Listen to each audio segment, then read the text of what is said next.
안녕하세요. 박석재 천문역사TV 박석재입니다. 오늘은 천문역사 초대석 카테고리 18번째 시간입니다. 오늘은 대전대학교 한의학과 윤창열 교수님을 모셨습니다. 윤창열 교수님은 아주 훌륭한 한문 실력을 바탕으로 주역에서 정역까지 우주론도 다 꿰고 계시고 환단고기의 수호신 같은 위치에 서 계신 분입니다. 제가 정말 부러워하는 분입니다. 교수님 와주셔서 너무 감사합니다. 과찬을 해주셔가지고 무슨 몸둘 바를 말씀이에요? 모르겠습니다. 사실대로 정확히 말씀드렸습니다. 아직도 환단고기를 믿지 않는 사람들이 그렇게 많아요. 예. 교수님들은 그런 사람들 보면 대체로 무슨 얘기 먼저 하세요? 저도 이제 제가 환단고기 체력을 처음으로 접한 것이 1983년이었어요. 예. 그 이제 시중에 그 돌아다니는 환단고기 책이 있었는데 그걸 이제 우연히 복사를 했어요. 예. 그러면 지금 보면은 그것이 아마 그 광호 이해사본 1979년에 이 조병윤 씨가 간행한 광호 이해사본이 돌아다니는 걸 복사를 해가지고 그때부터 이제 환단고기를 쭉 이제 저도 나름대로 공부를 해왔어요. 이제 그러다가 2012년에 그 상생방송 이사장님이신 안경전 이사장님이 이제 환단고기 그 완여권을 내셨잖아요. 예. 이제 그거를 계기로 해가지고 2014년에 이제 세계 환단학회가 결성이 됐습니다. 예. 우리가 이 환단고기를 이 환단고기의 그 역사와 환단고기의 위대성을 그 세상에 드러내기 위해서는 반드시 그 학문을 연구하는 단체를 결성하고 논문을 써가지고 세상 사람을 설득을 시켜야 되겠다 이렇게 생각을 해서 그 환단학회가 결성된 이후에 이제 춘추로 2번씩 그 학술 대회를 하고 있습니다. 저도 창립할 때 있었습니다. 아 그러셨죠? 예. 그래서 이제 제 입장에서는 예. 이 환단고기의 가 진서라는 걸 밝히기 위해서는 기존의 이 강단사학자들이 이제 풀지 못하는 문제, 그리고 이제 왜곡 해석하는 문제 이런 것을 계속 논문을 써가지고 내면은 환단고기의 가치가 세상에 드러날 것이다 이렇게 생각을 해서 뭐 하여튼 나름대로 그냥 논문 많이 쓰고 있습니다. 많이 쓰셨죠. 예. 정말 제가 교수님 존경합니다. 그러니까 사람들이 아직도 단군도 잘 안 믿는 것 같아요. 한 절반 정도는 단군 신화를 믿는 것 같아요. 근데 그런 이유가 그 삼공요사나 이런 걸 보면 단군이 뭐 1908세다 이런 말이 나와서 그래서 그런 것 같아요. 예. 근데 그것을 들으면 누구든지 이것은 신화나 전설이라고 생각을 하죠. 그렇죠. 어떻게 한 사람이 2000살을 살아요. 8세를 살 수가 있습니까? 예. 그런데 이 환단고기를 보면은요. 거기에 대해서 아주 놀라운 그 해답을 제시해 주고 있습니다. 지금 이제 우리나라 그 역사서에 단군의 수명에 관한 것이 이제 2군데 나옵니다. 첫 번째는 단군이 그 1048세를 살았다. 그것은 제일 먼저 나오는 책이 아마 그 양촌 권근의 손자인 권람의 응제시주. 거기에 이제 단군의 수명이 1048세였다 하는 것이 이제 최초로 나옵니다. 이제 그 책이 나온 뒤에 그 아류의 책들, 뭐 오훈의 그 동사차녀라든가 이런 책에서도 단군의 수명이 1048세였다. 이렇게 얘기를 하는데 당시에 그 조선시대 사람들도 그게 좀 무리하다는 것을 생각을 했잖아요. 그렇죠. 그래서 세종실록을 보면은 세종 18년이에요. 1436년에 세종실록을 보면은 이 1048년이라는 것은 단군의 그 영년이었다. 단군 조선 시대의 그 역사가 진행된 기간이었다. 이렇게 합리적으로 해석을 해요. 그리고 뭐 서거정의 동국통감에서도 그 1048년이라는 것은 고조선의 영년이었다. 이렇게 하고 이제 좀 합리적인 학자들 수남 안정복이라든가 금남 최부라든가 이런 사람들이 1048년은 그 단군의 영년이라는 주장을 하는데 단군 조선이 그 시대적으로 3단계로 구분이 됩니다. 예. 그래서 이제 우리가 그것을 편의적으로 이해하기 위해서 제1왕조, 제2왕조, 제3왕조 그렇게 얘기를 하는데 그건 이제 수도가 변천된 걸 가지고 따지는 거예요. 그러니까 그건 환단고기 기록이죠. 환단고기 예, 기록이에요. 예, 예. 그 환단고기 기록을 보면은 예. 초대 단군 할아버지가 기원전 2333년에 그 아사달에서 도읍을 했는데 환단교구에 보면은 그 최초의 아사달이 송하강 아사달이라 그래서 지금의 그 하얼빈으로 비정을 하고 있습니다. 예. 우리 안중근 의사가 이등 방문을 저격을 했던 그 하얼빈 그래서 올 송하강 아사달 시대라 그러는데 그 하얼빈에서 21대 소태 단군 때까지 내려오게 됩니다. 예. 근데 이제 소태 단군은 그 단군의 자리를 서우여라는 분에게 넘겨주고자 했어요. 예. 그런데 그때 강력한 그 군권을 쥐고 있던 색불루라는 사람이 예. 자기가 그 장춘 지방에서 22대 단군으로 등극을 해버려요. 예. 그게 최초의 쿠데타라고 쿠데타라고 하죠. 봐야죠. 예. 그래가지고 이제 예. 우리가 고 시대부터를 그 백악산 아사달 시대라고 얘기하는데 예. 송하강 아사달 시대 즉 초대 단군에서 21대 소태 단군 때까지가 딱 1048년이에요. 그렇죠. 예. 그래서 그게 어떻게 하여튼 조선 시대까지 내려와 가지고 제1왕조 시대의 영년인데 그것이 이제 그 단군의 수명으로 그 잘못 이해가 됐던 거죠. 네. 삼국 유사를 보면은 단군의 수명은 1908세라고 나와요. 예. 또 그러니까 또 이제 조선 시대에 나온 그런 조정의 뭐 동사 보유라든가 이런 책에서는 또 단군의 수명은 1908세다. 근데 뭐 한 사람이 어떻게 1908세를 살 수가 있습니까? 예. 근데 이제 환단고기를 보다 보면은 43세 물리 단군 때 우화충이라는 사람이 반란을 일으켜요. 반란을 일으켜가지고 43세 물리 단군이 도망을 가다가 서거를 하시고 구물이라는 분이 그 구테타를 제압을 하고서 그 다음에 이제 그 44대 구물 단군이 되면서 수도를 그 장당경으로 옮기게 되는데요. 지금의 이제 그 요령성 개원시입니다. 예. 그런데 그 제2왕조죠. 백악산 아사달 시대 22대 색불로 단군부터 43세 물리 단군 때까지가 딱 860년이에요. 예. 근데 1048년에다가 860을 딱 더하면 1908년이 되는 거예요. 그렇죠. 그래서 단군의 수명이 1908세였다 하는 것은 단군 조선의 제1왕조, 이 제2왕조 시대를 합산해서 얘기하는 거니까 기존의 그 역사의 그 기록들을 환단고기를 보면은 아주 그 속 시원하게 해답이 나옵니다. 저도 그쪽을 처음 봤을 때 아니 1900살이면 1900살이지 왜 1908인가 이거는 뭔가 틀림없이 이유가 있다. 왜냐하면 그냥 단순히 오래 살았다고 주장하려면 1908세를 사셨다 하면 되지. 거기에 또 딱 떨어지는 숫자가 이렇게 1907도 아니고 1909도 아니고 1908로 했을까 그게 좀 궁금했거든요. 근데 나중에 환단고기를 펼치니까 말씀하신 대로 저 뭡니까 1왕조, 2왕조 합치면 딱 1908이 나오는 거예요. 그러니까 그동안 그분들이 사셨던 그 연도가 전해지면서 조금 바뀐 거죠. 그죠? 예. 근데 그래도 그 1908이라는 숫자는 다행히 변하지 않고 있어서 그거를 이제 환단고기가 속 시원하게 딱 설명해 주는 것이죠. 저는 우리 국사 배울 때 부여는 그냥 뭐 정말 뭐 몇 줄에 지나간 것 같아요. 그래서 부여는 별로 중요하지 않은 나라처럼 배웠는데 우리가 연석극에서도 그렇게 중요하다고 말하는 해모술한 인물이 사실 세운 게 부여잖아요. 예. 그 점에 대해서는 어떻게 생각하세요?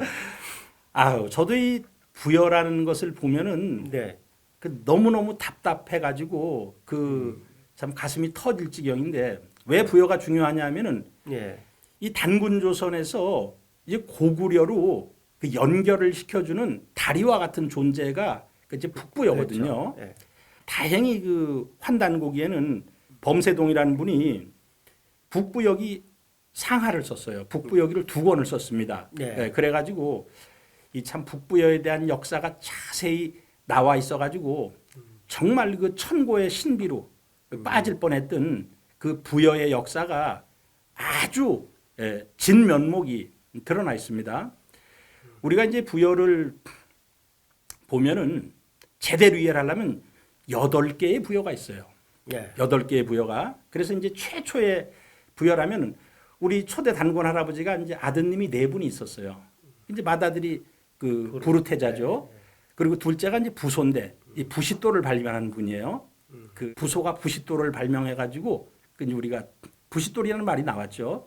그다음에 이제 셋째 아들이 부고 이제 막내 아들이 부여예요. 예. 근데 이 부여라는 분을 제후로 봉해줬겠죠. 어디다 봉했냐면 장춘 지방에 봉해줬어요. 예. 그래서 그 환단고기를 보면은 22대 색불로 단군이 부여 신궁에서 등극을 했다. 근데 그 장소가 장춘이거든요. 아, 이 장춘이 부여 지방이었구나. 이제 하는 것을 알 수가 있습니다. 우리나라는 그 국호가 9번 바뀌었는데요. 전부 그 광명을 나타내고 있습니다. 뭐 한국이라는 것은 환한 그 광명의 나라. 예. 그다음에 이제 배달국은 원래 이제 박달에서 음이 바뀌었어요. 하늘에 광명이 비친 밝은 땅의 나라. 이렇게 달이라는 건 우리 땅을 나타내거든요. 예. 햇빛이 비치는 곳을 양달이라고 그러고 그늘진 곳을 음달이라고 그러고 그다음에 이제 뭐 기울어진 땅을 비탈이라고 그러고 그래서 이 박달이라는 것은 하늘의 밝은 광명이 비친 땅의 나라다. 박달국은 네. 이제 그런 뜻이고요. 조선은 뭐 원래 조선은 이제 관경이라고 나오지만 뭐 우리 그대로 한자 그대로 하면 조일선명. 아침에 태양이 선명하게 빛난다. 그러면 이제 부여도 이 광명을 나타내야 되거든요. 그래서 이 아침에 태양이 어둠을 물리치고 뿌옇게 밝아온다. 이제 광명이 이 비춰오는 것을 이제 부여라고 하지 않냐. 뭐 저는 그렇게 생각을 이제 하고 있습니다. 두 번째 부여는 그 44세 구물단군이 장단경으로 그 수도를 옮기면서 대부여라고 이름을 고치게 됩니다. 예. 그래서 이제 대부여는 기원전 425년부터 기원전 그 이제 238년까지 예. 47세 고열가 단군이 단군의 자리를 버리고서 산으로 들어갈 때까지 예. 188년이에요. 그래서 그때까지는 이제 대부여라 그랬어요. 그런데 대부여가 망하기 1년 전에 해모수께서 장춘 지방에서 부여를 열었어요. 그러니까 남쪽에 부여가 있으니까 북부여라 그랬어요. 예. 그래서 이 북부여가 국호입니다. 이게 북부여가. 근데 지금의 강단 사학자들은 북부여를 국호라고 인식을 못하고 있어요. 모두르 묘지명이라든가 광개토대왕 비문이라든가 거기에 북부여가 다 나오거든요. 예. 그 북부여가 명확히 그 국호인데 기원전 이제 239년부터 그 기원전 58년까지 182년 동안 이제 북부여가 있었는데 그 이제 북부여는 뭐 해모수가 나라를 건국한 뒤에 쭉 내려왔는데 기원전 108년에 그 한무제가 침입을 합니다. 예. 근데 그때 그 북부여의 4대 임금인 그 고우루 또는 해우루라고 얘기를 하는데 그분이 이걸 막지를 못했어요. 예. 그래서 이제 고두막한이라는 분이 의병을 일으켜 가지고 한 나라 군사를 물리치거든요. 예. 그게 힘이 더 세지니까 나라를 이제 바치라 그러죠. 예.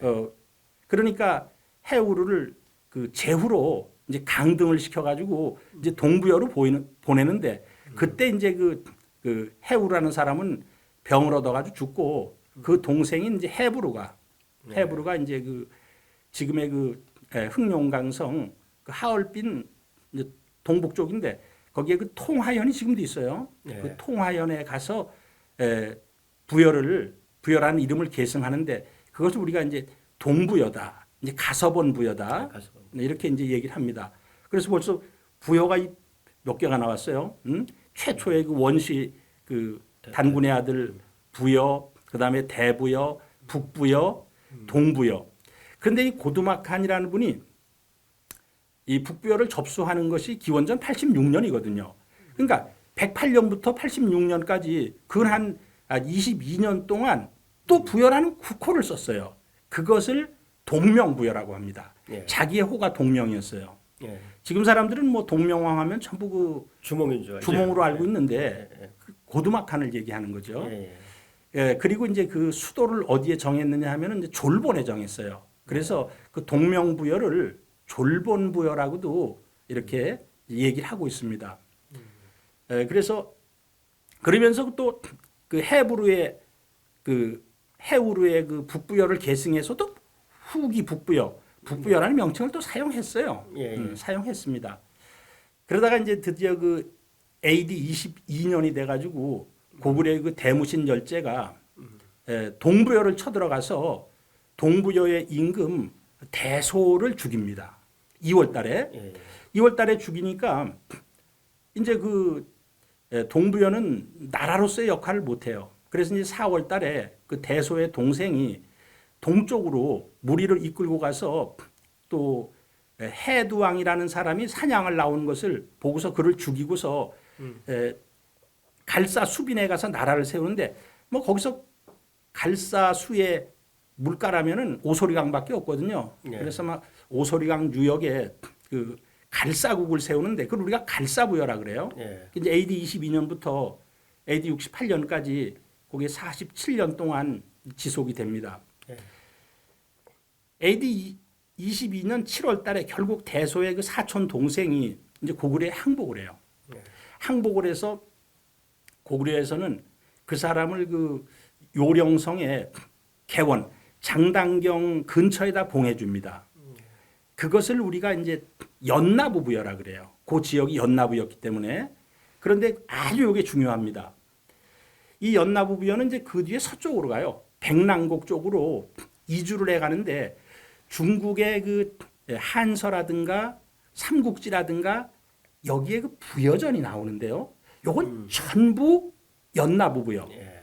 서부여예요. 서부여. 서부여. 예. 또는 이제 그 사람의 등에 그물 같은 무늬가 있어가지고 낚시부여라고도 하는데 여러 가지 이제 별명이 있지만 중국 사서에 나오는 것은 전부 그 서부여에 대한 기록이에요. 예. 이제 그 서부여는 AD 22년부터 많은 그 파란국조를 겪은 뒤에 494년에 문자 열제 때 이제 고구려에 완전히 병합이 됩니다. 예. 그렇게 봐도 한 470여 년 동안 그 서부여가 진행이 되죠. 이제 그리고 이제 그 뭐 우리가 잘 알고 있는 AD 538년에 그 백제의 성왕이 그 부여로 천도를 하면서 이제 남부여라 그러죠. 네. 그래서 이 부여는 이렇게 한 8가지 정도의 이제 부여가 있는데 뭐 주된 것은 기원전 239년부터 기원전 58년까지 지속이 된 그 북부여. 북부여죠. 이제 예. 그거라고 봐야 되겠죠. 예. 아니, 저는 지금 우리 교수님처럼 다 기억을 하지 못합니다만 어쨌든 저는 제가 박씨잖아요. 우리 예. 박씨 시조가 박혁거세가 정말 알에서 나온 줄 알았어요. 근데 환단고기를 공부하니까 여기 아까 우리가 동명왕이라고 했던 5번째 고두막한 그 단군의 따님 파소공주가 바로 예. 박혁거세 어머니잖아요. 그렇습니다. 예.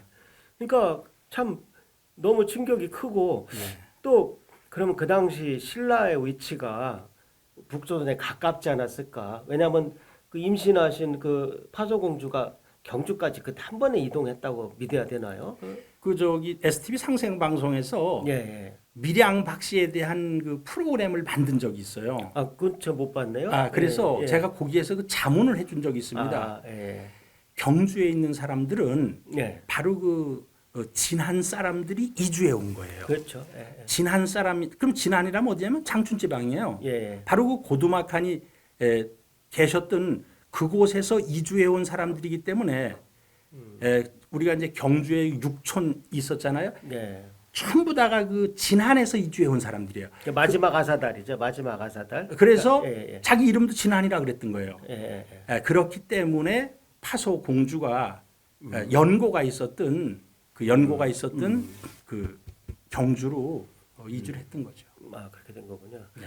그다음에 사람들이 또 많이 잘못 알고 있는 것 중에 하나가 좀 해모수의 아들이 주몽인 줄 알고 있죠. 그래요. 옛날 연속극 때문에. 그래요. 예. 물론 그 연속극이 재밌었고 우리나라 역사를 세계에 널리 알리는데 기여한 거는 뭐 그건 부인할 수 없는 사실입니다. 그래서 저 재밌게 봤는데 다만 주몽을 해모수의 아들로 설정한 것이 너무 많은 그 부여 역사를 날린 것 같아요. 예, 그래서 이제 저도 뭐 그런 분야를 계속 연구하고 있으니까 예, 오해를 받게 돼 있어요. 예, 이 고주몽은 해모수의 현손자, 고손자거든요. 예, 예. 그럼 이제 해모수가 맏아들은 이제 모술이 단군이 됐고요.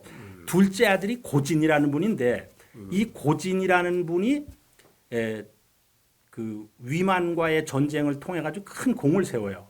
그래 가지고 고구려 후에 봉해집니다. 예. 그리고 이제 아들은 역사에 이름이 나오질 않아요. 손자가 불리지인데 불리지는 옥저 후에 봉해집니다.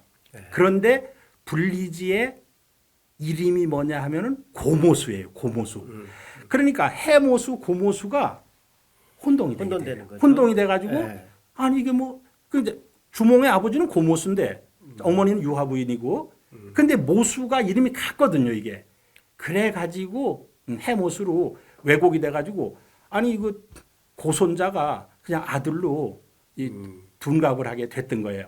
그러니까 이제 이 문제를 풀지 못하니까 광개토대왕 비문을 보면은 광개토대왕은 시조로부터 그 17세손이라는 말이 나와요. 17세손. 실제로 나오죠. 예. 아 그런데 광개토대왕은 뭐 우리가 잘 알다시피 고주몽으로부터 13세손이에요. 예. 그러면 17세는 전혀 맞질 않거든요. 네 명이 갑자기 더 들어온 거죠. 네, 네 명이. 예. 근데 이제 환단고기를 딱 보면은 예. 아 고주몽의 할아버지가 해모수잖아요. 그러니까 4를 딱 더하면 13에다가 17세손이 딱 맞는 거죠. 딱 떨어지게 됩니다. 그렇죠. 그 기존의 역사 지식만 갖고는 그 수수께끼를 풀 수가 없는 거죠. 아 제가 이 논문에 썼어요. 네. 이게 이제 세계 환단학회지 논문인데 제가 그 17세손에 대한 문제를 예. 그러니까 이제 대한민국의 역사학자들, 중국의 역사학자들, 그다음에 북한의 역사학자들, 일본의 역사학자들이 아마 뭐 수 10편 이상은 될 거예요. 예. 예? 이 13세손, 17세손 문제를 풀기 위해서 제가 보면서 환단고기를 보면 그냥 해답이 나오는데 소설 한 논문으로 소설을 한 100여 편을 써놨어요. 전부 엉터리 얘기죠. 예. 그러니까 어떻게 보면 역사 책보다 돌에 새긴 광개토 태왕비가 예. 이게 더 정말 훌륭한 사료잖아요. 예. 1차 사료죠, 1차 사료. 그런데 거기 북부여라고 딱 나오는데 저 예. 추모왕은 출자 북부여, 북부여 예. 출신이라고 나오는데 예.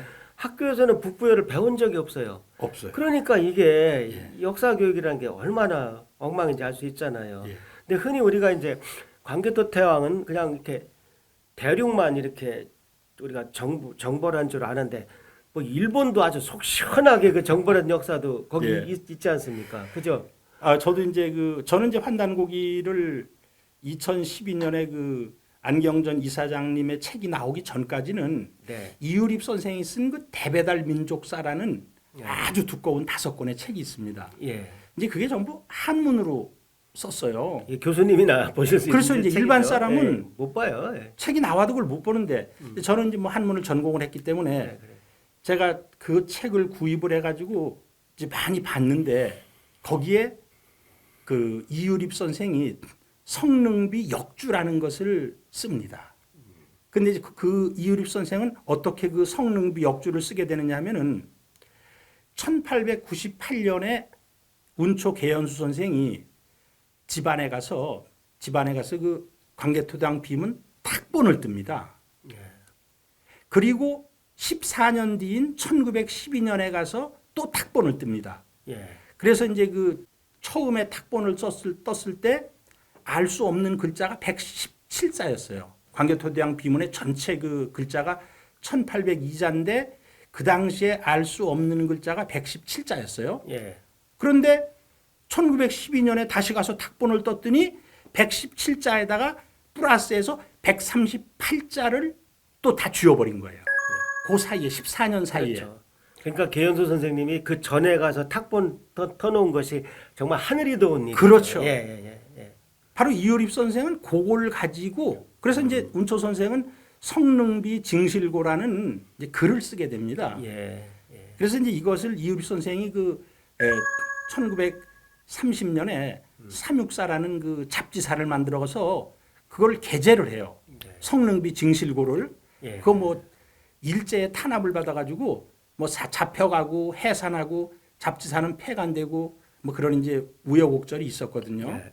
어쨌든 이유립 선생은 운초계연 선생이 쓴 성능비 징실고를 가지고 138자를 복원을 했거든요. 네. 그런데 거기에서 주로 그 마멸된 글자가 뭐냐 하면은 광개토대왕이 일본에 상륙을 해서 일본 열도 자체를 초토화시키는 예. 그 내용이 있어요. 그게 전부 일본 지명이에요. 예. 예, 그래서 지금 이제 이 내용을 알고 있는 사람은 별로 많지 않아요. 그래서 저도 이제 그 논문을 썼죠. 논문을 써가지고 광개토대왕 비문이라는 것은 그 1412년에 광개토 열제께서 이제 붕어를 하시고 2년 뒤에 그 아드님이신 장수 열제께서 아버지의 그 훈적을 비석에 새겨놓은 거거든요. 그러니까 그것은 어떠한 그 역사 사료보다도 우선 시대는 가장 믿을 수 있는 1차 사료거든요. 그러면 예. 근데 그 내용하고 환단고기가 똑같다는 거예요. 그렇죠. 그러니까 환단고기를 정말 믿을 수 있다는 거죠. 그렇죠. 예. 예. 거기에 그러니까, 보면 이제 예. 바다를 건너가지고 일본에 상륙을 해가지고 대마도를 가죠. 그래서 삼가라가 있었어 그때. 예. 삼가라를 복속하고 일본의 그 하카다에 상륙을 해가지고 구주의 그 남쪽까지 가서 그 시라군과 도성을 정복을 하고 그리고 세토나이카리를 타고서 저 오사카 앞에 그 담노도라는 섬이 있습니다. 근데 그 담노도라고 나와요.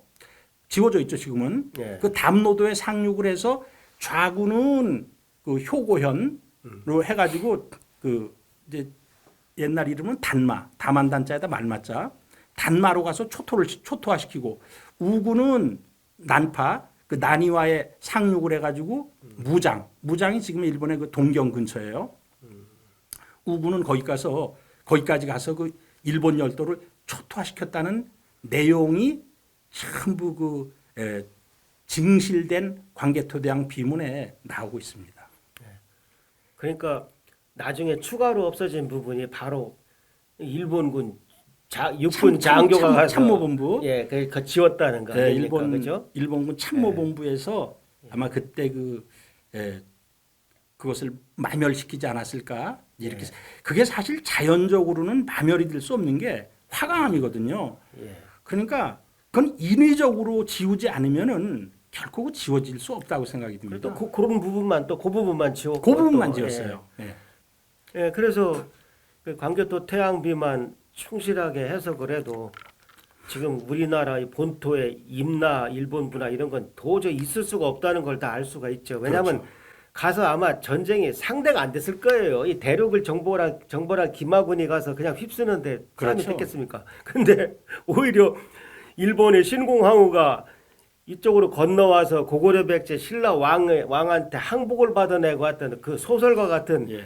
그 일본 서기가 이게 얼마나 진짜 말도 안 되는 것인지 그것만 보면 알 수 있지 않습니까? 예. 그런데 어떻게 지금도 우리나라 강단사학자들이 자꾸 임나일본부가 저 경상도 심지어 전라도까지 임나였다고 지금 주장하고 있잖아요. 그래요. 예. 제가 이제 그 논문을 쓸 때 지금의 학자들은 어떻게 연구하고 있나 조교 보고서 한번 쭉 뽑아오라 그랬어요. 예. 아니 놀랍게도 말이에요. 예. 그 일본에 있어야 될 지명들을 전부 그 한반도에 비정을 해가지고 이거는 대구에 있던 거다. 이거는 창원에 있었던 거다. 예를 들면 뭐 녹기탄이라든가 또 뭐 여러 지명이 나와요. 그 광개토대왕 비문에. 예. 그건 당연히 그 일본에 있어야 될 지명인데 그런 논문을 써가지고 지금도 점수를 받고 승진을 하고 뭐 그런 걸 보고서 야 참 너무너무 심각하다. 뭐 그런 생각을 그 했던 적이 사람들 있습니다. 정말 제정신입니까? 예. 그러니까 무슨 말인지 아시죠? 그러니까 일본 서기 역사가 맞다라는 증거를 만들고 있는 겁니다. 근데 저희 대한사랑에서 조사를 해보니까요. 최근에 어떤 움직임까지 있냐면 일부 시장들이나 군수 같은 사람들이 그런 얘기를 듣고 자기네 고장이 옛날 또 그런 일본 지명이었다라는 걸 복원하고 있는 그런 멍청이들이 또 잔뜩 있다는 겁니다. 참 정말 우리 대한사랑 할 일이 너무 또 크게 늘어났어요. 얼마나 멍청한 겁니까? 아마 그 시장이나 군수는 그 일이 끝나게 되면 평생 아마 주홍 글씨가 돼서 따라다닐 겁니다. 그게 업적이 아니라 아마 평생 이제 주홍 글씨가 될 겁니다. 정말 그 시장이나 군수가 역사를 모르면은 그런 멍청한 짓도 할 수 있다는 걸 알 수 있죠. 그러니까 그 임나식국 문제인데요. 네네. 임나식국이 이제 판단고기를 보면은 삼국은 바다에 있었고 삼국은 육지에 있었다. 네. 이렇게 이제 하거든요. 네. 근데 이효립 선생님이 임나식국을 다 고증을 했어요. 예를 들어 가라국은 대마도구, 사이기국은 일기도에 있었고, 네. 그다음에 무슨 또 뭐 자타국은 뭐 오도열도에 있었고, 그게 이제 그 바다의 세 나라고, 그다음에 이제 이 일본 구주에 10개의 나라가 있었는데 일본에 있던 지명, 그 지명을 전부 지금 이제 한국에서 찾아가지고 소설 같은 논문을 쓰는 거예요. 지금도. 근데 왜 그러냐 이거죠, 저는 도대체. 예를 들어서 그냥 속된 말로 뭐 돈을 받았으면 무슨 부귀 영화를 누리겠다고 나라를 팔아먹습니까? 역사를 팔아먹는 건 나라를 팔아먹는 거죠. 그래서 정말 우리나라 역사학자들이 다 그런 건 아니지만 그 식민사학을 고수하고 아직도 그 우리 대일 항쟁기에 나온 그 일본의 조선사를 컨트롤 C, 컨트롤 V 해서 그 역사를 쓴 학자들은 정말 지금이라도 늦지 않았습니다. 빨리 좀 반성을 하고 더 이상 만행을 멈춰야 한다고 봅니다. 이대로 계속 나가면은 정말 불행한 미래를 맞이하게 될 것입니다. 이제는 시민들이 다 역사책 1차 자료를 직접 인터넷에서 볼 수 있는 시대라 옛날처럼 이렇게 숨기고 자기들만 그 역사를 만들어갈 시대도 아니지 않습니까? 그래요. 이제 시민 역사 시대가 열렸습니다. 예. 그래서 정말 그런 분들 보면 정말 전 참 어리석다는 생각을 합니다. 저는 참 또 옛날에 제가 그 왕검단곤에 대해서 소설책을 쓰다 보니까 이 낭야가 또 재밌대요. 낭야성. 예. 그 낭야성이 지금 화족도 낭야란 이름이 어디서 나오는지 모른다면서요. 모릅니다. 예. 예. 근데 우리 환단고개는 딱 나오잖아요. 예, 그래요. 예.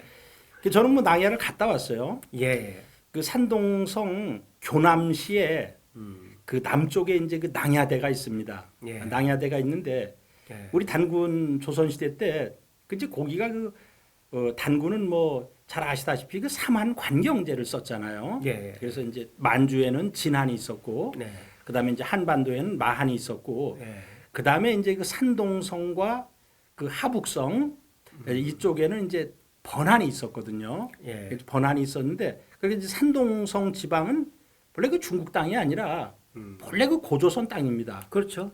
그때 이제 낭야라는 사람 이름이에요. 네. 낭야라는 사람을 보내서 그 낭야성을 쌓게 합니다. 낭야가 이제 고개 근원인데 거기에서 퍼져가지고 저기 안위성에서도 낭야가 있고요. 예. 또 다른 이 낭야라는 이름이 네. 몇 군데가 더 생겼어요. 예. 원래 뿌리는 고조선, 번조선의 그 낭야라는 분에게서 시작이 된 거예요. 치두남의 아들이 낭야죠. 그렇죠, 그죠? 그렇습니다. 예. 그런 것도 얼마나 기적이고 그다음에 무슨 연호가 또 환단고개만 있죠? 연호도 지금 뭐 저도 그것도 가지고 이제 논문을 예. 이제 한 편이 아니라 이제 부분에 들어갔고요. 하여튼 교수님 안 계셨으면 큰일 날 뻔했어요. 그래서 예, 이제 예. 그것도 이제 다시 한번 쓰려고 예. 그러는데요. 예. 지금 삼국사기에는 고구려의 연호 자체가 하나도 나오질 않습니다. 그런가요? 하나도 나오질 않아요. 예. 근데 이제 아침에 저도 그 삼국사기를 딱 이렇게 보다 보니까 그 21대 그 문자 열제, 네. 문자 열제를 명치호왕이라고 한다. 이런 구절이 삼국사기에 있는데 그 명치가 문자 열제 때 연호입니다. 예. 그러니까 단편적으로 우연히 오늘 아침에 하나 발견했어요. 예. 아니 따끈따끈한 거네요, 그럼? 예. 전혀 없는 줄 알았더니 근데 물론 이제 일반 사람들이 보면은 이 문자 열제의 연호라고는 생각을 못 하겠죠. 그냥 명치 그 호왕이다, 명치왕이다. 이렇게만 이제 되어 있는데 한자로 어떻게 씁니까? 밝을 명자에 다스릴 치자예요. 다스릴 다스릴 치자요. 예. 그래서 제가 이제 그 연호 가지고 논문에 그 부분적으로 들어간 걸 하나 밝혀드리면은 네. 1915년에 저 충청북도 충주시에 노은면이라는 면이 있습니다. 예. 그 노은면에서 금동 석가불상이 발견이 됐어요. 예. 근데 금동 석가불상 뒷면에 예. 건흥 5년, 건흥 5년 세제병진, 그 해는 병진년이었다. 그러니까 이제 기존의 그 강단사 학자들이나 당시의 그 일본의 학자들은 건흥이 연호인 줄을 모르는 거예요. 모르니까 그냥 병진년만 따져가지고 이것은 뭐 536년이 병진년이에요. 아니 이건 596년이 또 병진년이에요. 그렇죠. 예. 그러니까 지금의 그 대한민국에서 그 불상 연구의 최고 권위자는 동국대학교 문명대 교수예요. 네. 문명대 교수도 이게 596년에 이거 신라에서 만들어진 불상이다. 또 일본의 흑판승미라는 사람도 이건 536년에 뭐 만들어진 거다. 근데 환단고기를 보면은 광개토 열제가 돌아가신 뒤에 장수 열제가 이제 그 다음 임금이 됐잖아요. 예. 연호를 세워가지고 건흥이라고 했다. 건흥이 장수 열제 때의 연호입니다. 예. 연호인데 그러면 이제 건흥 5년 세제 병진이라 그러거든요. 예. 그 몇 년 몇 년을 따지는 건 두 가지 방법이 있는데요. 예. 즉위년 칭원법이 있고 이제 유년 칭원법이 있어요. 이제 유년이라는 것은 그 다음에 예. 예를 들어서 세종대왕이 418년에 임금이 되지만 1418년에 원년은 1419년이에요. 그 다음에죠. 그 다음으로 따져요. 예. 근데 삼국시대 때는 그 즉위년을 원년으로 따졌어요. 예. 그럼 장수열제가 412년에 임금이 됐으니까 원년 아니에요. 예. 그러면 12, 13, 14, 15, 16. 예. 그러면 건흥 5년이 416년인데 병진년이에요. 그러니까 그 불상은 416년에 고구려에서 만들어진 거예요. 무려 계산했던 것보다 100년 이상 100년이 과거로 아니라 올라가는 거죠. 몇 년이에요? 180년? 예. 180년이 소급되면서 예. 고구려에서 만들어진 거예요. 그렇죠. 그러니까 이제 충주가 그때 고구려 땅이었다는 것을 알 수가 있죠. 그렇죠. 그러니까 이 환단고기를 보면은 기존 강단사학에서 잘못 해석하고 있는 거, 왜곡 해석하고 있는 거, 예. 뭐 이런 몇 가지만 봐도 야 환단고기는 정말 그 믿을 수 있는 책이다, 예. 대단한 책이다 예. 이런 것을 알 수가 있습니다. 제가 늘 뭐 오성치로 가지고 그 천문 기록도 이렇게 다 맞는데 이렇게 그렇게 말씀드립니다만 사실 그거 한 가지가 아니고 지금 교수님이 말씀하신 것도 벌써 한 대여섯 가지 되지 않습니까? 예. 예, 그래서 누가 봐도 환단고기는 믿을 수 있는 사서입니다. 이게 소설책이 아니고요. 근데 제가 제일 안타까운 거는 사람들이 읽어보지도 않고 다 선동돼 가지고 그냥 환단고기는 우리 광복군들이 그냥 그 우라를 치유하기 위해서 그냥 옛날 우리 민족이 위대했다고 쓴 어떤 판타지 소설 같이 사람들이 인식이 되어 있습니다. 근데 이제 시대가 많이 바뀌어서 환단고기 책을 가지고 행사를 해도 이제는 뭐 공직자들도 아무 제지 안 받고 참석하고요. 예, 그다음에 이제 국민들도 옛날에는 뭐 황당고기, 썩은 고기 하면서 이렇게 비아냥대는 사람들이 많았는데 예. 싹 없어진 것 같아요. 예.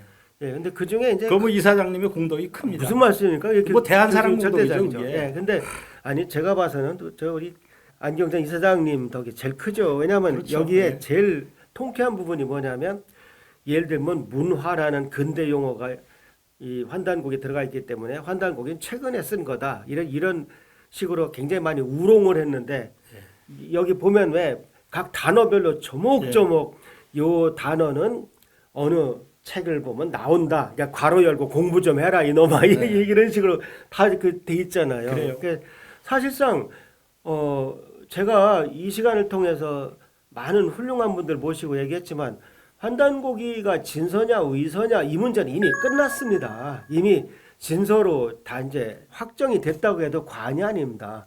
최근에 환단고기에 관련된 논문들을 통계내봐도 진설하고 하는 주장이 훨씬 더 많죠. 그렇습니다. 예. 위설하고 지금 하는 사람은 이제 이 강단사 학자들 몇 명, 예. 몇 명이 쓴 몇 편의 논문에 불과하거든요. 예. 근데 이제 우리 세계 환단학회가 결성이 돼가지고 지금 뭐 논문집이 10권 이상이 지금 이제 예. 나오고 있기 때문에 이제 뭐 대세는 이제 이 환단고기가 진설하는 쪽으로 이제 가고 있는데요. 환단고기가 진설하는 거 제가 또 하나만 또 말씀을 드려볼게요. 예. 잘 좀 정리해 주세요. 제 시청자들이 딴 예. 거 이것저것 안 봐도 되게. 예. 1923년에 천남생 묘지명이 나옵니다. 예. 이거 이제 천은 샘천자인데 예. 원래는 그 못년자예요. 연남생인데 당나라 그 고조의 이름이 이연이에요. 예. 못년자. 그래서 임금이 이름자를 쓰면은 그 나라에서 그 글자를 못 씁니다. 예. 그래서 이제 연남생, 연개소문의 맏아들 아닙니까? 예. 그 연남생을 천남생으로 이제 거기 썼어요. 샘천자를 써가지고. 예. 그 1923년에 그 낙양 북쪽인 북망산에서 천남생 이제 묘지명이 발굴이 됐는데 천남생이라는 사람이 뭐 연개소문의 그 세 아들 중에 맏아들 아닙니까? 예. 남생, 남건, 예. 남산. 그런데 이제 자기가 외지 시차를 나갔는데 밑에 있는 두 동생이 반란을 일으켜가지고 자기를 쫓아냈잖아요. 그러니까 자기가 우라통이 터져가지고 그 당나라에 투항을 해가지고 이제 당나라 군을 이끌고 와서 예. 이 고구려를 이제 멸망시킨 어떤 의미에서는 뭐 고구려의 또 우리 민족 역사의 최대의 그 역적 중에 하나인데 그렇죠. 46살을 살고 죽었어요. 46살을. 그러니까 이제 중국의 그 육모라는 학자가 그 글을 쓰고 구양순 명필로 유명한 그 구양순의 아들 구양통이라는 사람이 이제 그 붓글씨를 썼어요. 그래서 새겨가지고 그것이 1923년에 나왔는데 그럼 이제 그 사람의 그 묘지명을 쓰다 보면은 이 사람의 아버지는 누구고 이제 할아버지는 누구고 뭐 증조 할아버지는 누구고 뭐 이렇게 나올 거 아니에요. 예. 근데 이제 거기에 아버지는 당연히 연개소문이죠. 예. 할아버지가 연태조라고 나와요. 예. 클태자에다 복조자. 그다음에 이제 그 자기의 증조 할아버지는 연자유라고 나옵니다. 그러면 이제 연개소문의 아버지가 연태조고 연개소문의 할아버지가 연자유가 되겠죠. 예. 그런데 이 내용이 환단고기에 나옵니다. 예. 아무데도 나오질 않아요. 예. 어디에도 나오질 않고 환단고기 고구려 본기를 보면은 조덱이라는 책을 인용을 하는데 이 조덱이라는 책이 환단고기에서 가장 많이 인용되어 있는 책이 조덱입니다. 예. 이제 조덱이는 그 대진국이 926년에 망하죠. 예. 요 나라한테 망하고 거기에서 그 회복 운동을 일으키다가 결국 이제 안 되니까 그 대진국의 왕자 대광현이 자기의 무리를 이끌고 고려로 투항을 하죠. 투항을 하는데 그때 가져온 조대기는 삼국시대에 있었던 역사서가 아니라 대진국에 있었던 역사서예요. 그래가지고 조대기가 고려시대 때는 서운관에 그것이 보관이 돼 있었어요. 예. 이제 그 책을 보고서 청평 이명이라는 사람이 진영유기를 썼고 그 진영유기는 이제 규원사회의 저본이 되잖아요. 예. 그런 아주 그 역사적인 책인데 그러니까 환단고기에서 제일 많이 인용한 책이에요. 그 조대기를. 예. 제가 이제 그런 논문 하나 썼어요. 그 삼국 유사에 보면은 이제 고기의 운 하면서 소위 말하는 그 단군에 관한 환운, 환인, 단군에 관한 얘기가 나오잖아요. 예. 그 고기가 뭐냐? 예. 그 고기가 뭐냐? 예. 근데 저는 그게 조대기라고 조대기. 저 확증을 했어요. 예. 왜냐하면 고기에 있는 내용하고 환단고기에서 이용한 조대기의 내용하고 똑같습니다. 예. 그래서 이건 조대기다. 저는 이제 그렇게 그런 논문도 썼는데. 그건 잘본 것 같습니다. 예. 근데 정말 속상한 건 그렇게 훌륭한 책들이 조선 초에 왜 그 수거령으로 다 없어졌잖아요. 그래요. 저는 우리 민족이 한 최고의 그 멍청한 그 일이 그 역사책 수거령이라고 생각합니다. 그래요. 예, 조대기뿐입니까, 그죠? 예, 참 정말 속 터져요. 아주 그런 얘기 들으면. 환단고기에는요 연개 소문에 증조 할아버지께 나와요. 예. 연광이라고. 예. 아버지는 연태조고 할아버지는 연자유고 증조 할아버지는 연광이다. 네. 근데 강단사학계에서 무슨 얘기를 하느냐면요. 예. 요것은 1923년에 천남생 묘지명에 처음 나왔기 때문에 천남생 묘지명을 보고서 환단고기를 썼다. 예. 그 얘기를 보고서요. 예. 그 당시에는요. 대한민국 사람들이 천남생 묘지명이 발굴된 것도 몰랐을 거예요. 그렇죠. 일제시대 때는. 예. 예? 예.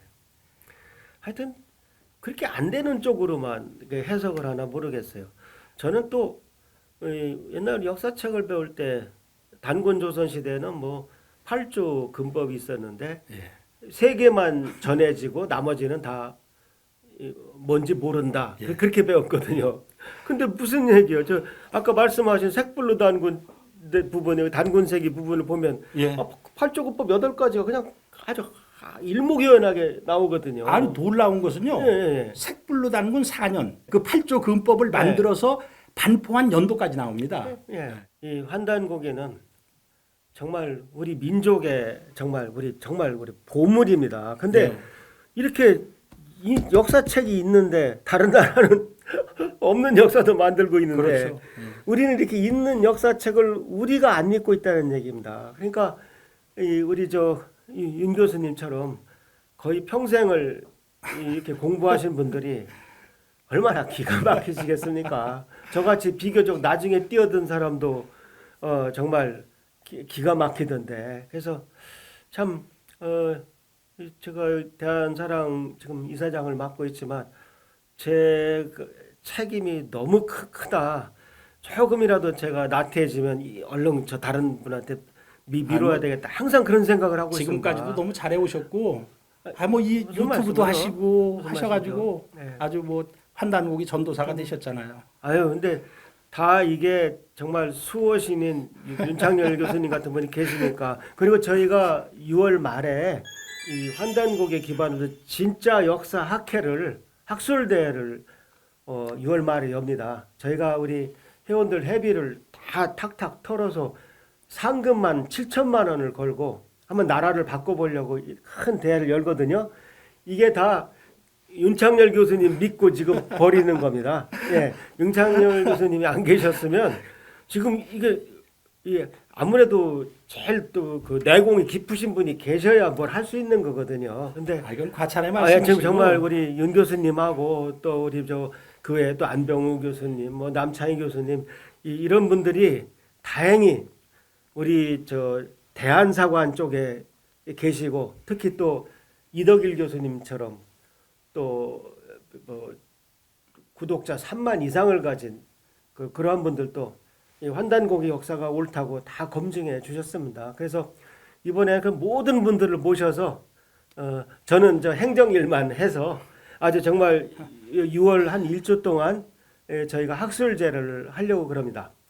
뭐 물론 학자들의 발표라 대중하고는 좀 거리가 멀게 어려울 수도 있습니다만 어쨌든 전부 우리가 유튜브로 생중계를 해드릴 테니까 한번 꼭 좀 지켜봐 주시기 바랍니다. 그리고 사이사이 저희가 청소년들 뭐 독후감대를 했다든가 일반인들 수필을 모집했다든가 그 당선작들을 다 또 안내해드릴 예정입니다. 그리고 오늘 저는 우리 참 교수님 잘 모셨다고 생각이 드는 게 그동안 환단고기가 진짜다 가짜다를 가지고 수없이 많은 유튜브도 올라와 있는데 오늘 정말 아주 요거 하나만 보셔도 환단고기를 100% 믿도록 너무 정리를 잘해 주신 것 같아요. 예. 오늘 이 채널 보시는 분들은 정말 복 받으신 분들입니다. 자, 교수님 장시간 우리 환단고기에 대해서 말씀해 주셨는데 마지막으로 뭐 제 채널 구독자들한테 뭐 한 말씀 해주신다면요. 역사라는 것은 민족의 혼이죠. 네. 그렇기 때문에 대한민국 사람으로 태어났다면은 대한민국의 역사를 모른다면은 진정한 뭐 대한민국 사람이 저는 아니라고 생각을 합니다. 그렇죠. 그리고 진정한 대한민국 사람이 되기 위해서는 그 역사의 혼을 가져야 되는데 그 역사의 혼은 환단고기 속에 아주 그 오롯이 들어있다고 생각을 하기 때문에 기회가 닿는 대로 환단고기를 많이 그 숙독을 해주시기를 부탁을 드리고 싶네요. 네. 저도 하나만 붙여서 환단고기를 읽으셔야 단군조선이 사만으로 나뉘어 통치됐다는 걸 압니다. 그걸 아셔야 우리나라 이름 대한민국이 단군조선을 잇는 그 대한이 그 사만을 말한다. 그 나라 이름도 알 수가 있어요. 그러니까 한마디로 환단고기를 안 읽으면 우리 국호가 무슨 뜻인지도 모르고 사시게 됩니다. 그래서 오늘 어쨌든 우리 환단고기 수호신 윤창열 교수님을 모시고 아주 속 시원하게 환단고기는 믿을 수 있는 역사책이라는 내용을 정리해드렸습니다. 아마 이 내용은 굉장히 제가 구독자가 많을 것 같아서 제가 굉장히 신이 납니다. 교수님 너무 감사합니다. 오늘 친해해 주셔가지고. 불러주셔가지고 고맙습니다. 감사합니다.